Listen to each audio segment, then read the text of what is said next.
जहां से पिछली बार वीडियो को छोड़ा था दोस्तों वहीं से शुरू करते हैं और 6 सवाल देखेंगे। इन 6 सवाल से रिलेटेड आगा पीछा मैं सब आपको बताऊंगा। जो लोग आंसर राइटिंग का इंतजार कर रहे हैं टेंशन मत लीजिए, मैं आंसर राइटिंग बना रहा हूँ जीएस पेपर 1 की, 2 की, 3 की, 4 की। कुछ मॉडल आंसर्स मैं आपके लिए अपलोड करूंगा और वो मॉडल आंसर्स मैं आपको एक प्रैक्टिकल तरीका बताऊंगा उनको लिखने का। देखिए, नॉर्मल कर केसेस में बहुत जगहों पे मॉडल आंसर्स लिखे हुए हैं, बट क्या होता है कि कभी कभी जब मैं उन मॉडल आंसर्स को पढ़ता हूं मुझे ऐसा लगता है कि कहते हैं ना कि एक बेस्ट जो मॉडल आंसर होता है वो होता है वो।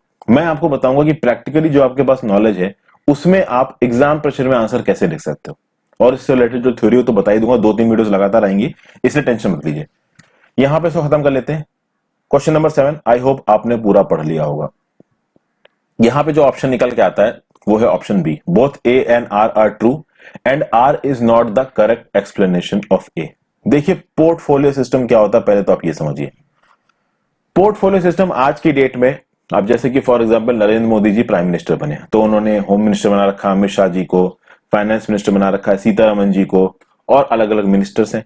अभी इन मिनिस्टर्स के पास अपने पोर्टफोलियो हैं, किसी के पास होम मिनिस्ट्री का है, finance ministry, defence ministry, external affairs ministry, और उस मिनिस्ट्री से रिलेटेड जो इंपॉर्टेंट जो भी डिसीजंस होंगे वो पर्टिकुलर मिनिस्टर लेगा। इसे बोला जाता है पोर्टफोलियो सिस्टम। ये पोर्टफोलियो सिस्टम दुनिया भर की डेमोक्रेसीज में चलता है और इंडिया में इसको फॉर्मल रिकॉग्निशन मिलेगा इंडियन काउंसिल एक्ट ऑफ 1861 के थ्रू। रीजनिंग में लिख रखा है, member of the viceroy's council was made in charge of one of the more departments of the government and was authorised to issue final orders on behalf of the council on matters of his department. जो viceroy का council था, viceroy क्या था, उसमें head था, और जो council था वो उसके नीचे के लोग थे जो वाइसराय की मदद करते थे। इसमें वाइसराय अपने काउंसिल को कुछ पर्टिकुलर चीजें दे दिया जाता था और वो उसकी हो जाती थी, वो उसका पोर्टफोलियो हो जाता था। ठीक है, तो ये जो स्टेटमेंट आर है ये भी सही है, ए भी सही है, बट आर कहीं से ए को एक्सप्लेन नहीं कर रहा है, क्योंकि आर में ये बताया गया है कि वाइसराय काउंसिल बनाई गई और उस काउंसिल के हर मेंबर को एक पोर्टफोलियो दिया गया। और ए में क्या है कि इंडियन काउंसिल एक्ट 1861 में पोर्टफोलियो सिस्टम को रिकॉग्निशन दिया। तो कहीं से भी आर ए को एक्सप्लेन नहीं कर रहा, बट ए भी करेक्ट है, असर्शन भी करेक्ट है और यहाँ पे रीजनिंग भी करेक्ट है। बी ऑप्शन यहाँ पे करेक्ट होगा। तो आप देख सकते हैं कि एक स्टेटमेंट दे रखा है, Indian council act of 1861 empowered the viceroy to make rules and orders for the more convenient transaction of the business of the council। कुछ सिमिलर लाइंस अभी प्रेजेंट प्रेसिडेंट के लिए मिल जाएंगी आपको हमारे संविधान में, तो बिल्कुल मिलेगी। आपको पता है हमारे संविधान का एक मेजर हिस्सा गवर्नमेंट ऑफ इंडिया एक्ट 1935 से उठाया गया है। अभी गवर्नमेंट ऑफ इंडिया एक्ट 1935 को एकदम से उठा के थोड़ा ना बना दिया उस समय पे ब्रिटिश सरकार ने। इस गवर्नमेंट ऑफ इंडिया एक्ट 1935 में भी जो पुराने एक्ट थे आपके ब्रिटेन के, उससे वर्ड उठा के चेपे गए थे। ठीक है, तो 1861 जो आया उसके वर्ड्स को 1892 में चेपा गया, 92 वाले के वर्ड्स को 1909 में चेपा गया, 1919 में चेपा गया, इस तरीके से चेपते चले गए। आप देखोगे कि ये जो पोर्टफोलियो सिस्टम है इसको लॉर्ड कैनिंग ने इंट्रोड्यूस किया था 1859 में और रिकॉग्निशन इसको मिल गया इसमें 1861 के इसमें। ठीक है, तो ये मिनिस्टर वाला जो चीज है जिसको आप पोर्टफोलियो सिस्टम बोल सकते हो, ये 1861 में शुरू होगा। आगे चलते हैं, आप क्वेश्चन को पॉज करिए, पढ़िए क्या बोला जा रहा है। इंडियन काउंसिल एक्ट ऑफ 1909 के थ्रू पहली बार इंडियंस को एसोसिएट किया गया executive council of the viceroy के साथ। देखिए, वाइसरॉय की एग्जीक्यूटिव काउंसिल और गवर्नर की एग्जीक्यूटिव काउंसिल, वाइसरॉय की एग्जीक्यूटिव काउंसिल सेंटर में काम करती थी, बंगाल में बैठती थी, पूरे ब्रिटिश डोमिनियंस को देखती थी। और गवर्नर्स की, तो गवर्नर्स की ऑब्वियस सी बात है अपनी अपनी प्रेसिडेंसी में, तो भैया बंगाल की सॉरी बॉम्बे की अलग होगी, मद्रास की अलग होगी। तब सवाल यहां पे क्या पूछ रहा है कि भैया देखिए, पहली बार 1909 के थ्रू जो इंडियंस थे वो वाइसरॉय के एग्जीक्यूटिव काउंसिल के साथ एसोसिएट हुए। अभी जो पहला इंडियन था उसको पोर्टफोलियो कौन सा मिला, तो सबसे पहले तो भैया आपको पता होना चाहिए कि पहला इंडियन कौन था। तो पहले इंडियन थे आपके सत्येंद्र प्रसाद सिन्हा जी। भैया बहुत इंपॉर्टेंट क्वेश्चन है ये प्रोमिनेंट लॉयर थे और बहुत इंपॉर्टेंट पॉलिटिशियन कम स्टेट्समैन थे ब्रिटिश इंडिया के, एलीट को बिलोंग करते थे। पहले ये बिहार और उड़ीसा के गवर्नर भी रह चुके थे और फर्स्ट इंडियन एडवोकेट जनरल थे ये बंगाल के, और पहले मेंबर बने वाइसरॉयज एग्जीक्यूटिव काउंसिल बनने के। ऐसा बोला जाता है कि जब इनको अपॉइंट किया गया ना वाइसरॉय के एग्जीक्यूटिव काउंसिल का मेंबर, तो शायद वो इस पोस्ट को लेना नहीं चाहते थे, लेकिन मोहम्मद अली जिन्ना और गोपाल कृष्ण गोखले ने इनको समझाया कि नहीं भाई तुम ये मेंबरशिप ले लो, तो इन्होंने ये मेंबरशिप ले ली। ठीक है, तो इनको पोर्टफोलियो कौन सा दिया गया था? Law member. तो लॉ का पोर्टफोलियो इनको दिया गया था। अभी सत्येंद्र प्रताप सिन्हा जी, प्रसाद सिन्हा जी के, सत्येंद्र प्रसन्न सिन्हा जी बोलना चाहिए, प्रसाद बोल रहा हूं, सॉरी, सत्येंद्र प्रसन्न सिन्हा, इनको फर्स्ट बैरन सिन्हा भी बोलते हैं। 1863, 24 मार्च 1863 को इनका जन्म हुआ था, 4 मार्च 1928 को इनका निधन हुआ। ये जितने भी अभी मैंने अचीवमेंट्स बताए इनके, इसके अलावा इनके कुछ और अचीवमेंट्स है, जैसे कि ये president of Indian national Congress बनेंगे 1916 में at the Bombay session of Indian national Congress. उसके अगले साल जो सेशन होगा उस पे अंबिका चरण मजूमदार बनेंगे। बताइए 1916 वाला इंडियन नेशनल कांग्रेस का सेशन कहां हुआ? उसके आगे अगर बात की जाए तो इनके और भी थोड़े बहुत अचीवमेंट्स है दोस्तों। उसके बाद ये लंदन जाएंगे और लंदन में फरवरी 1919 में ब्रिटिश हाउस ऑफ लॉर्ड्स के पहले इंडियन मेंबर बनेंगे Satyendra Pratap Sinha. British House of Lords के पहले इंडियन मेंबर बनेंगे फरवरी 1919 में। कौन? सत्येंद्र प्रसन्न सिन्हा। और जब गवर्नमेंट ऑफ इंडिया एक्ट 1919 पास हो रहा होगा लंदन में, तो वहां पे उसकी प्रोसीडिंग्स में बैठ के एक्टिवली पार्टिसिपेट कर रहे थे सत्येंद्र प्रसन्न सिन्हा। तो इनके अचीवमेंट्स काफी बड़े हैं, इनके पॉलिटिकल अचीवमेंट्स काफी बड़े हैं। हालांकि इनको इतना रिकॉग्निशन नहीं दिया जाता है क्योंकि एक मॉडरेट थे। मॉडरेट थे तो एलिट थे, तो कहीं ना कहीं ये प्रो गवर्नमेंट थे, तो वो एक्सट्रीमिस्ट वाली चीज नहीं आ पाई इनमें। मॉडरेट वर्सेस एक्सट्रीमिस्ट की बहस चलती है ना। और आपको पता है कि हमारे इंडियन नेशनल फ्रीडम स्ट्रगल में एक्सट्रीमिस्ट का कितना बड़ा रोल रहा है, क्योंकि मॉडरेट तो प्रेयर, पिटीशन और प्रोटेस्ट के सिद्धांत में बिलीव करते थे, और एक समय के बाद अंग्रेजी सरकार जैसी कॉलोनियल पावर्स के सामने प्रेयर, पिटीशन और प्रोटेस्ट चल नहीं पाएगा। क्वेश्चन नंबर 9 पे आते हैं। क्वेश्चन को पॉज करके आपने पढ़ ही लिया होगा। इंडियन काउंसिल एक्ट 1909 की बात हो रही है। देखिए, कम्युनल रिप्रेजेंटेशन का तो सिद्धांत इंडियन काउंसिल एक्ट 1909 के थ्रू आया था। सेपरेट इलेक्टोरेट्स यहां पे लेके आए गए थे। Morley Minto reform was another name of Indian Council Act 1809 which was named after the Secretary of State and the Viceroy। सोच लीजिए भैया, क्या सही है क्या गलत है। आपको वैसे पता है इसका आंसर, आंसर है इसका सी, दोनों सही है। अब देखिए, इंडियन काउंसिल एक्ट 1909 को बोला जाता था Morley Minto reforms. Act of parliament था यूनाइटेड किंगडम में। इसने बोला कि भैया इंडियंस की इन्वॉल्वमेंट को गवर्नेंस ऑफ ब्रिटिश इंडिया में हम बढ़ाएंगे, लेकिन ये लेके आए कम्युनल रिप्रेजेंटेशन। और कम्युनल रिप्रेजेंटेशन दोस्तों इसमें आना ही था, क्योंकि ये एक्ट आया 1909 में, और 30 दिसंबर 1906 को एक इवेंट हुआ था ढाका बांग्लादेश में। ऑल इंडिया मुस्लिम लीग बनी थी। ये all India Muslim league Dhaka Bangladesh में बनी 30 दिसंबर 1906 को, जिसका हेडक्वार्टर था लखनऊ। ऑब्वियस सी बात है, इस मुस्लिम लीग ने इंडिया में 14 अगस्त 1947 को काम करना बंद कर दिया, चूंकि इनको पाकिस्तान मिल चुका था। जो मेन लीडर थे मुस्लिम लीग के होते आगा खान, ख्वाजा सलीमुल्लाह, हकीम अजमल खान, मोहम्मद अली जिन्ना। ठीक है, ये सब पाकिस्तानी बन गए बाद में। तो आप देख सकते हो कि इस इंडियन काउंसिल एक्ट 1909 ने कम्युनलिज्म को लीगलाइज कर दिया। ये बोल दिया कि इंडिया में जो हिंदू रहते हैं और जो मुस्लिम्स रहते हैं उनकी रिक्वायरमेंट्स अलग अलग है, वो दोनों पॉलिटिकली सेपरेट एंटिटीज हैं, और सोसाइटी को तोड़ दिया धर्म के नाम पे। लॉर्ड मिंटो को इसलिए फादर ऑफ कम्युनल इलेक्टोरेट भी बोला जाता है, क्योंकि अब तक अंग्रेज इस बात को तो समझ चुके थे कि अगर इंडियन सोसाइटी यूनाइटेड रही तो हम राज नहीं कर पाएंगे। तो अगर इंडियन सोसाइटी पे राज करना है तो इस इंडियन सोसाइटी को तोड़ दो, और धर्म से अच्छा मुद्दा तो है ही नहीं तोड़ने का। तो ये बात यहां पे बोली गई है। आगे देखते हैं इसमें। फिर भैया अगला सवाल, which of the following British act establish central public service commission. तो बताइए सेंट्रल पब्लिक सर्विस कमीशन किसके थ्रू शुरू किया गया? गवर्नमेंट ऑफ इंडिया एक्ट 1919 के थ्रू। इस एक्ट को मॉन्टेगू चेम्सफोर्ड रिफॉर्म्स भी बोला जाता है। जब ये एक्ट ब्रिटिश पार्लियामेंट में पास हो रहा था, तब उस समय पे इंडियन मेंबर बैठे थे ब्रिटिश हाउस ऑफ लॉर्ड्स में। कौन थे वो? सत्येंद्र प्रसन्न सिन्हा। ये थोड़ी देर पहले मैंने आपको बताया। इसी रिफॉर्म्स के थ्रू, इसी एक्ट के थ्रू बोला गया कि इंडिया में एक पब्लिक सर्विस कमीशन की स्थापना शुरू की जाएगी, और एक सेंट्रल पब्लिक सर्विस कमीशन को स्थापित किया गया 1926 में, जो कि सिविल सर्वेंट्स को रिक्रूट करेगा। तो एक्ट कब पास हुआ है? 1919 में। और पब्लिक सर्विस कमीशन कब बन रहा है? 1926 में।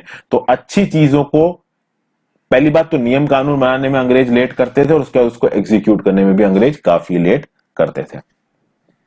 इस सवाल को, स्लाइड को पॉज करिए। पॉज करने के बाद ढंग से इन ऑप्शंस को पढ़िए और फिर आंसर ढूंढिए, और फिर मैं आपको एक्सप्लेन करता हूं। आई होप आपने पढ़ लिया होगा। With respect to Government of India Act 1935, which of this statements is correct? देखते हैं भैया।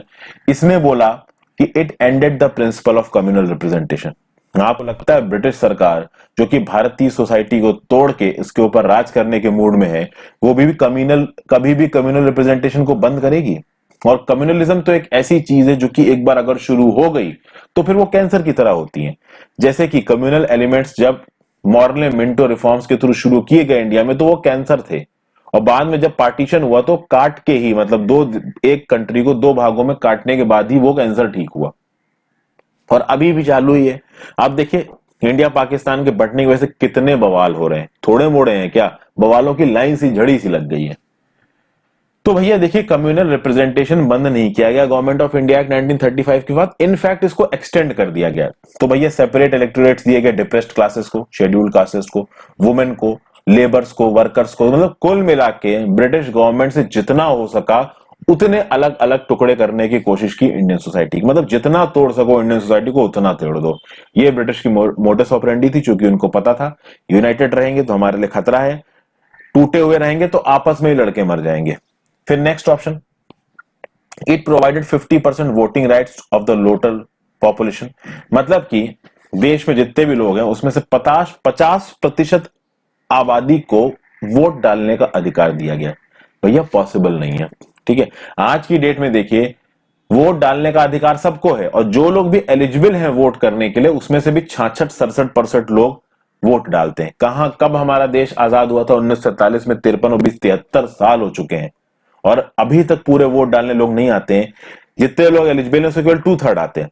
तो यहां पे आप देखोगे कि फ्रेंचाइज को एक्सटेंड किया। No doubt Government of India Act 1935 ने कुछ एक्स्ट्रा लोगों को वोट डालने की ताकत दी, बट उन एक्स्ट्रा को मिला के भी आप कह सकते हो कि देश की 10% जनता को वोट डालने की ताकत मिली। मतलब अभी भी देश की मैक्सिमम 90% जनता वोट डालने के लिए एलिजिबल नहीं थी। फिर next, it provided for the establishment of a reserve bank of India to control the currency and credit of the country। ये देखिए सही है, क्योंकि रिजर्व बैंक ऑफ इंडिया बनाने की बात करी गई थी इस गवर्नमेंट ऑफ इंडिया एक्ट 1935 के थ्रू, ताकि currency and credit of the country को थोड़ा बहुत अच्छे से कंट्रोल किया जा सके। आगे, it provided for the establishment of a federal court, ये भी बिल्कुल सही है। फेडरल कोर्ट को स्टैब्लिश करने की बात की गई थी, जिसको सेटअप किया गया 1937 में। अभी फेडरल कोर्ट क्यों? क्योंकि सेंटर में जैसे कि जो for example central legislative council और प्रोविंशियल लेजिस्लेटिव काउंसिल, तो भैया प्रोविंशियल लेजिस्लेटिव काउंसिल के पास भी कुछ ताकत दे, सारी की सारी ताकत अगर सेंटर के पास रहेगी तो कैसे काम चलेगा? पहले प्रोविंशियल लेजिस्लेटिव काउंसिल्स में डायरकी चलती थी, डायरकी में भी कुछ ही चीजें दी गई थी वहां के लोकल लेजिस्लेचर को, बाकी सब तो गवर्नर लेके बैठा था। तो बोला गया कि नहीं एक फेडरल कोर्ट बनाते हैं, ठीक है। तो ये फेडरल कोर्ट अगर नियम कानून से रिलेटेड, मतलब कि सेंटर में और स्टेट में नियम कानून से रिलेटेड कुछ इश्यूज होंगे, यानी सेंट्रल लेजिस्लेटिव असेंबली और स्टेट लेजिस्लेटिव असेंबली के बीच में कुछ इश्यूज होंगे, तो उस चीज को ये फेडरल कोर्ट देख लेगा, बाकी इश्यूज को भी देख लेगा। फिर ये भी बोला गया कि एक फेडरल पब्लिक सर्विस कमीशन बनाएंगे, उसके साथ साथ एक प्रोविंशियल पब्लिक सर्विस कमीशन बनाएंगे और एक ज्वाइंट पब्लिक सर्विस कमीशन बनाएंगे। Federal public service commission centre पे बनेगा, provincial public service commission states में बनेगा, ज्वाइंट पब्लिक सर्विस कमीशन मतलब अगर कोई दो प्रोविंसेस चाहती हैं कि वो मिला के एक पब्लिक सर्विस कमीशन बनाए तो वो भी बनाया जा सकता है। ये जो फेडरल कोर्ट बनाने की बात की गई थी ना दोस्तों, कि इसका एम्बिट बहुत बड़ा था। अभी का जो फेडरल कोर्ट था इसका सच में एम्बिट बहुत बड़ा था, और पहले जो सुप्रीम कोर्ट बना था 1773 के, उससे तो बहुत ही ज्यादा था इस फेडरल कोर्ट का एम्बिट। आप बस इतना याद रखिए 1935 गवर्नमेंट ऑफ इंडिया एक्ट के थ्रू फेडरल कोर्ट बनाने की बातचीत करी गई। फिर आगे भाई इस क्वेश्चन को पॉज करके पढ़िए, आंसर समझाता हूं। इंडियन इंडिपेंडेंस एक्ट 1947 के थ्रू क्या क्या हुआ, पढ़ ही लिया होगा आपने। पहला ऑप्शन देखते हैं, British government made it clear that any constitution framed by the constituent assembly of India will be applicable to the whole India. मतलब ब्रिटिश गवर्नमेंट ने यह बोला कि अगर हम कोई संविधान बना देंगे तो वो संविधान पूरे देश पर लागू होगा। क्या ऐसा हुआ? नहीं भाई, जब देश की आजादी की बातें चल रही थी ब्रिटिश गवर्नमेंट से, तो सबसे बड़ा मुद्दा था हिंदू मुस्लिम विवाद, इंडिया और पाकिस्तान का बनना। मुस्लिम लीग बन गई, मुस्लिम लीग ने अपने आप को पूरे देश के मुस्लिम्स का ठेकेदार बोल दिया कि हम तो पूरे देश के मुस्लिम के ठेकेदार हैं, ठीक है, वो हो चाहे ना, उससे फर्क नहीं पड़ता, बट उन्होंने अपने आप को ठेकेदार बना दिया। अभी जब उन्होंने अपने आप को ठेकेदार बना दिया और ब्रिटिश गवर्नमेंट के साथ निगोशिएट कर रहे हैं, और आपको पता है 550 प्रिंसिपैलिटीज को सरदार वल्लभ भाई पटेल ने मिलाया था, तो अभी ये सारी प्रिंसिपैलिटीज क्या आके मिलना चाहेंगी इंडिया में या फिर पाकिस्तान में? वो सोचेंगे कि हम अपना अलग आजाद रहते हैं। तो ब्रिटिश गवर्नमेंट का यहां पे सीन बिल्कुल क्लियर था। 3 जून 1947 को ब्रिटिश गवर्नमेंट ने डिक्लेयर किया कि कोई भी कॉन्स्टिट्यूशन जो कॉन्स्टिट्यूएंट असेंबली ऑफ इंडिया बनाएगी, जो कि 1946 में बनी थी, वो उन भागों पे अप्लाई नहीं कर सकता इंडिया के जो इसको लेने को तैयार ना हो। तो यहां पे पाकिस्तान भी आ गया और देश के वो भाग, वो प्रिंसिपैलिटीज जो कि इस कॉन्स्टिट्यूएंट असेंबली की सोवरेनिटी को नहीं मान रहे हैं, वो भी आ गए। तो मतलब कि ब्रिटेन ने यहां पे एक तरीके की प्लानिंग कर ली थी इंडिया को तोड़ने की। और असल में क्या था ना दोस्तों, उस समय पे कि ब्रिटेन फंस चुका था। अब ब्रिटेन का क्या था कि बिल्कुल ही देश में मतलब हालत बहुत ज्यादा खराब थी, बहुत ज्यादा एनार्की, बहुत ज्यादा कंफ्यूजन, बहुत ज्यादा मार काट, खून बह रहा है सड़कों पे। तो अंग्रेज सोच रहे थे कि भैया निकलो यहां से, अब तो यहां पे बवाल मच गया, ये तो आपस में एक दूसरे को मार रहे हैं। तो अंग्रेजों को लगा ज्यादा देर यहां रुकेंगे तो हम भी फालतू लपेटे जाएंगे, क्योंकि ब्रिटिशर्स के अगेंस्ट भी अटैक शुरू हो गए थे उस समय पे। तो ब्रिटिश गवर्नमेंट ने बोल दिया भाई प्रॉपर बंदर बांट, जिसको रहना हो इस कॉन्स्टिट्यूएंट असेंबली के अंदर रहो, ना रहना हो जाओ, ये बात बोली गई। फिर भैया his majesty's government in Britain was to have responsibility with respect to the government of India और पाकिस्तान। ये तो भैया कभी भी नहीं हो सकता। आप देखो, ऑफिस ऑफ वायसरॉय को अबॉलिश कर दिया गया, ठीक है, हर डोमिनियन का अपना एक अलग गवर्नर जनरल। तो भाई, और इस गवर्नर जनरल को ब्रिटिश किंग अवॉइड करेगा on the advice of the dominion cabinet. अभी 2 डोमिनियन बनते नजर आ रहे थे, एक तो इंडिया का बनता नजर आ रहा था, एक पाकिस्तान का बनता नजर आ रहा था, ठीक है। तो यहां पे मेजेस्टी की गवर्नमेंट ने बोला कि देखो भैया, हम तुमको दे रहे हैं आजादी, हमारा यहां से किस्सा खत्म है, अब तुम लोग अपना अपना निपटो। तो तुमसे रिलेटेड अब हमारी कोई भी रिस्पॉन्सिबिलिटी नहीं है, हम तुमको आजाद कर रहे हैं, तुमको जो करना हो करो अपने डोमेन में, we are not responsible for you. तो ये जो पहला ऑप्शन है, दूसरा ऑप्शन है, दोनों गलत है। तीसरा ऑप्शन देखते हैं, it abolish the office of the secretary of state for India and transferred his functions to the secretary of state for commonwealth affairs. ये बात तो बिल्कुल सही है। देखिए, इसमें इस चीज को तो आप गेस कर सकते हो कि secretary of state of India के ऑफिस को तो अबॉलिश कर दिया गया। अभी secretary of state for India के पास कुछ ताकत ही नहीं बची। चूंकि इंडिया कॉमनवेल्थ का मेंबर था, तो उस केस में secretary of state of India की एक नॉमिनल रिस्पॉन्सिबिलिटी बनती थी, लेकिन secretary of state for India की कोई ताकत नहीं बची थी। तो उस नॉमिनल रिस्पॉन्सिबिलिटी को पूरा करने के लिए secretary of state for India की ताकत को ट्रांसफर कर दिया secretary of state for commonwealth affairs. Commonwealth आपको पता है उन कंट्रीज का ग्रुप है जो किसी समय पे ब्रिटिश राज के अंदर थी, ठीक है। और finally it granted freedom to the Indian princely states either to join the dominion of India और डोमिनियन ऑफ पाकिस्तान। आपको पता है इंडियन इंडिपेंडेंस एक्ट 1947 के थ्रू डोमिनियन बनाया गया इंडिया का, डोमिनियन बनाया गया पाकिस्तान का। और बहुत सारी ऐसी प्रिंसिपैलिटीज थी जिनको समझ में नहीं आ रहा कि करे क्या, खिचड़ी सी पक रही है। इंडिया का भी एक देश तो था नहीं, नेशनैलिटी तो थी नहीं, छोटे छोटे राज्य रजवाड़े थे इधर उधर जो आपस में लड़ा करते थे तलवारों भालों से। तो अब उनको समझ में ना आया कि क्या करें। ब्रिटेन से पूछा माई बाप हम क्या करें। ब्रिटेन ने क्या बोला कि देखो भैया, तुम्हारे पास फ्रीडम है, चाहे तो तुम डोमिनियन ऑफ इंडिया में मिल जाओ, चाहे तो तुम डोमिनियन ऑफ पाकिस्तान में मिल जाओ, चाहे तो तुम इंडिपेंडेंट रहो, तुम अपना अलग राज रजवाड़ा चलाओ। मतलब बाल्कनाइजेशन कर दिया इंडियन पेनिनसुला का, कि बाल्कनाइजेशन कर दिया। यहां भाई छोटे छोटे राज्य रजवाड़े आपस में बांट लो, बंदर बांट करो और खूब खाओ पियो, कोई टेंशन नहीं। तुम इंडिया में मिलो, चाहे तुम इंडिया में ना मिलो, तुम पाकिस्तान में मिलो, चाहे पाकिस्तान में ना मिलो, तुम आजाद रहो, हमें तुमसे कोई लेना देना नहीं है। ये किसने बोल दिया? ब्रिटेन की सरकार ने। तो ऑप्शन सही है 4। तो 3 और 4 ऑप्शन सही। तो क्वेश्चन नंबर 12 का राइट आंसर क्या निकल के आता है? Option B. तो यहां पे इन क्वेश्चंस के थ्रू मैंने आपको इन एक्ट्स को भी एक बार रिपीट करवाने की कोशिश की है। वैसे तो इन चीजों को मैंने बहुत डिटेल में पढ़ाया है, लेकिन थ्योरी में वो क्वेश्चन वाली बात नहीं आ पाती है, इसलिए मैंने यहां क्वेश्चंस भी इंक्लूड किए। मेंबर्स को मैं एक और बात बता दूं कि इस लेक्चर की जो पीडीएफ है ना, वो भी मेंबर ओनली कम्युनिटी पोस्ट में आपको पोस्ट कर दी जाएगी। Thank you for watching this video friends, have a great day, good bye.